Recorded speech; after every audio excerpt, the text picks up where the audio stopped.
এই যে দেখুন আমাদের বাড়িতে নতুন অতিথি। ঝাম্পু একদম ওকে সহ্য করতে পারে না, কিন্তু তারপরও বেচারা মাঝে মাঝে আসে আমাদের বাড়িতে। শুনেছি নাকি একটু কামড়ানো, একটুখানি না মাছের গন্ধ হাতে নেই। তুমি দুটো মাছ খেয়েছো? অনেকদিন বাদে এসছে, দেখলাম ঝাম্পা ওকে দেখে ইগনোর করে চলে গেল, এসে আমাকে নালিশ করছে। মিনি সব খায়, পাউরুটি দিলে পাউরুটিও হজম করে দেয়, কোনো অসুবিধা নেই। খুব লক্ষ্মীমন্ত একটা বিড়াল বাচ্চা। এর অনেক অনেক মানে গুণের কীর্তি, অনেক মহত্বের কীর্তি আমি জানি। শুধু আমার কাছে সে একটা নালিশ করেছে। এর যিনি মানে অ্যাকচুয়াল যিনি ওনার,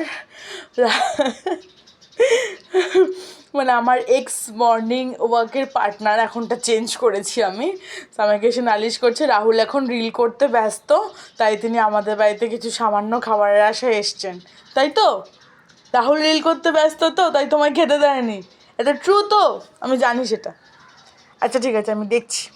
2 পিস মাছু খেয়েছে। আমি জানি না আর ওনার কী কী দাবি আছে, দেখছি চেষ্টা করে। তুমি কি ডাল ভাত খাবে? হ্যাঁ, তুমি তো সব খাও, খাবে ডাল ভাত একটুখানি? নাকি একটা মাছু নেবে? নেবে একটা মাছু? নেবে না? আচ্ছা।